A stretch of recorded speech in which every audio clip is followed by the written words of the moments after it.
আসসালামু আলাইকুম সুপ্রিয় শিক্ষার্থী বন্ধুরা, 90 দিনের প্রিলিমিনারি প্রস্তুতির ডে 46-এ আপনাদেরকে স্বাগত জানাচ্ছি।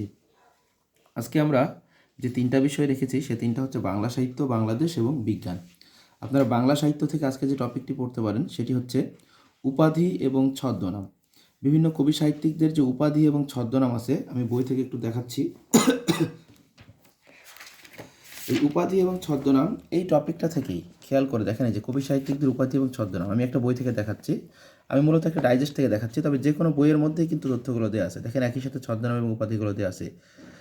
এই যে উপাধি এবং ছদ্মনাম, দেখেন এটা একটা পৃষ্ঠার অর্ধেক মাত্র, এবং এই আরেকটা পৃষ্ঠায়, এই যে আরেকটা পৃষ্ঠা আপনারা দেখতে পাচ্ছেন, এখানেও তার পরের পৃষ্ঠায় এখানে কিছু দেওয়া আছে আর কি। এই উপাধি এবং ছদ্মনাম এই অংশটা যদি আপনারা মনে রাখতে পারেন, এখান থেকে বিসিএস প্রিলিমিনারি পরীক্ষায় প্রায় 1 মার্কসের মতন তথ্য কমন পাওয়ার একটা ভালো সম্ভাবনা থাকে। এরপরে আপনারা দেখতে পাচ্ছেন এখানে আছে হচ্ছে পত্রিকা। আমি এখান থেকে পত্রিকার অংশটাও দেখাচ্ছি, একই সাথে এই বই দেওয়া আছে। এই যে পত্রিকা, পত্রিকা সম্বন্ধে প্রথমে দেখবেন যে প্রাথমিকভাবে কিছু তথ্য দেওয়া আছে, যেমন এখানে দেখতে পাচ্ছেন, এবং তারপরে দেখতে পাবেন যে একটা লিস্ট করা আছে, পত্রিকার একটা লিস্ট করা আছে। লিস্টের মধ্যে কিছু অংশ দেখতে পাচ্ছেন যে সংবাদপত্রের নাম, কত সালে প্রকাশিত হয়েছে, সম্পাদকের নাম। এই তথ্যটা তুলনামূলক গুরুত্বপূর্ণ, এবং প্রথমে যে লিস্টগুলো পড়লেন সেখানে হয়তো বা কিছু তথ্য দেওয়া আছে পত্রিকার বিশেষত্ব বা আরও কিছু।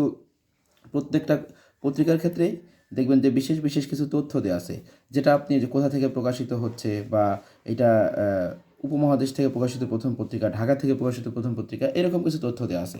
তো এই তথ্যগুলো পড়লেই বিসিএস প্রিলিমিনারি পরীক্ষায় পত্রপত্রিকা থেকে কখনোই প্রশ্ন মিসিং হয় নাই লাস্ট কয়েকটা বিসিএসে। সুতরাং পত্রপত্রিকা পড়লে আপনি অবশ্যই 1 মার্কস কমন পেয়ে যাচ্ছেন। উপাধি ছদ্মনাম থেকে ভাগ্য ভালো হলে দেখা যাবে এখান থেকে 2 মার্কসও কমন পেয়ে যেতে পারেন, অথবা 1 মার্কস কমন আসার একটা ভালো সম্ভাবনা থাকবে। আরেকটা অংশ হচ্ছে বিভিন্ন সাহিত্যের যে উপযোগ্য বিষয়। ইদানিংকালে এখান থেকে পরীক্ষায় প্রশ্ন আসতে দেখা যাচ্ছে। আমি একটা বই থেকে দেখানোর চেষ্টা করছি, খেয়াল করে দেখেন। এই যে এটা মূলত অভিযাত্রী বই থেকে দেখানো হচ্ছে। এই যে রচনার নাম, উপযোগ্য বিষয় এবং লেখকের নাম। দেখেন যেমন আনন্দমঠ, হ্যাঁ, এটা একটা উপন্যাস। উপন্যাসটিকে লিখেছেন বঙ্কিমচন্দ্র চট্টোপাধ্যায়। এটার উপযোগ্য বিষয় কি? দেশপ্রেম ও ধর্মীয় জাগরণবোধ। আমরা যেমন অগ্নিবীণা কাজী নজরুল ইসলামের বিখ্যাত কাব্যগ্রন্থ। এটা কিসের উপরে?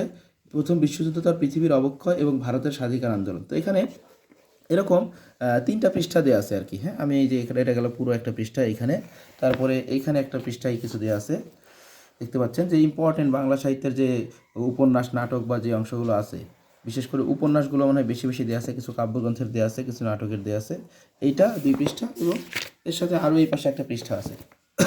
এই যে এই 3 পৃষ্ঠার মধ্যে তো দেখা যাচ্ছে এখানে এগুলো যেগুলো আমরা পড়ছি সবগুলোই যে পরীক্ষায় আসে এরকম না, কিন্তু ইদানিংকালে নতুন উপযোগ্য বিষয় থেকে প্রশ্ন দেওয়া হচ্ছে, যে কারণে আমরা এই তথ্যটাও পড়তে পারি। তো উপাধি, ছদ্মনাম, পত্রিকা বা উপযোগ্য বিষয়, এই কয়েকটা অংশ পড়লে হ্যাঁ দেখা যেতে পারে এখান থেকেই পরীক্ষায় 3-4 মার্কসের মতন প্রশ্ন চলে আসতে পারে। যদি নাও আসে, অন্তত পক্ষে 2টা প্রশ্ন হয়তো বা আসার একটা ভালো সম্ভাবনা থাকবে। এরপরে আসি আমরা বাংলাদেশ বিষয়াবলী। বাংলাদেশ বিষয়াবলীতে আজকে যেটা থাকছে সেটা হচ্ছে, আপনারা দেখবেন জনসংখ্যা, আদমশুমারি এবং উপজাতি। তো এরকম একটা অংশ, এটা হচ্ছে তৃতীয় একটা অধ্যায় আর কি, বাংলাদেশের জনসংখ্যা, আদমশুমারি। তো সেখান থেকে প্রথমেই আসি, আমি বই থেকে একটু দেখানোর চেষ্টা করছি।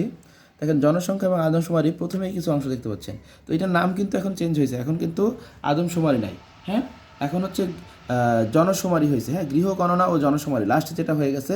এখন এখানে যেটা দেখতে পাচ্ছেন যে অর্থনৈতিক সমীক্ষা 2019 থেকে কিছু গুরুত্বপূর্ণ তথ্য তুলে দেওয়া হয়েছে। তো আমাদেরকে এখান থেকে এবার যে তথ্যটা পড়তে হবে, যে এখানে যে তথ্যগুলো টাইপ দেখতে পাচ্ছেন, মোট জনসংখ্যা, জনসংখ্যা বৃদ্ধি হার, জনসংখ্যার ঘনত্ব।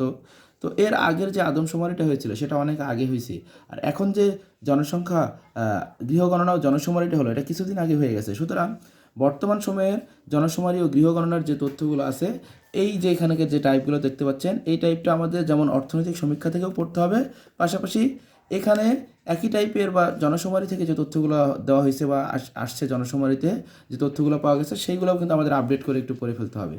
আর পাশাপাশি এখানে আরও কিছু অংশ হয়তো দেখতে পাচ্ছেন যে বিভিন্ন জাতি সম্পর্কে লেখা আছে, এবং এর সাথে একটা অংশ হচ্ছে উপজাতি। তো জাতি বা উপজাতি সম্পর্কে প্রাথমিক কিছু তথ্য আছে, এবং দেখবেন খুব বেশি না, 1 পৃষ্ঠা বা 2 পৃষ্ঠার মধ্যে কিছু তথ্য আছে, যেমন উপজাতিদের অঞ্চলভিত্তিক অবস্থান। বাংলাদেশের ক্ষেত্রে প্রধান প্রধান উপজাতি কোনগুলো, সেই উপজাতিগুলো কোথায় কোথায় বাস করে, হ্যাঁ, এই বাসস্থানের স্থান একটা, তারপরে ধর্ম, বিশেষ করে যে উপজাতিরা কোন উপজাতি কোন ধর্মের, এবং তাদের যে বিশেষ অনুষ্ঠানগুলো আছে, এইগুলোই মূলত পরীক্ষায় প্রশ্ন আসে। এবং পাশাপাশি বিগত বছরের প্রশ্নগুলো সমাধান করার সময় আপনারা একটু খেয়াল করবেন যে কোন প্রশ্নগুলো পরীক্ষায় এর আগে আসছিল। যেমন এখানে দেখেন এই যে উপজাতীয় ক্ষুদ্র নৃগোষ্ঠী প্রতিষ্ঠান, পার্বত্য চট্টগ্রাম শান্তি চুক্তি, এগুলো বিগত বছরের প্রশ্নগুলো একটু খেয়াল করবেন, তাহলে অনেকটা বুঝতে পারবেন যে কোন কোন অংশগুলো পরীক্ষার জন্য তুলনামূলক গুরুত্বপূর্ণ। আর আরেকটা যে অংশ দেখতে পাচ্ছেন বিজ্ঞান, তো বিজ্ঞানে আমরা জীববিজ্ঞানটা শুরু করছি, টপিক ধরে ধরে আগাচ্ছি। মাইক্রোবায়োলজি এবং সংক্রামক রোগ, এই দুইটা পার্ট আজকে পড়ে ফেলবেন।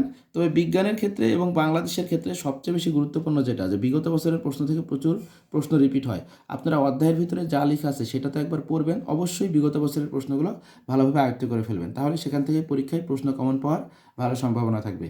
তো সুপ্রিয় শিক্ষার্থী বন্ধুরা, আজকের মতো আমরা এখানেই শেষ করছি। আগামী দিন ডে 47 নিয়ে আবার আপনাদের সাথে দেখা এবং কথা হবে। প্রত্যেকেই ভালো থাকবেন। আসসালামু আলাইকুম।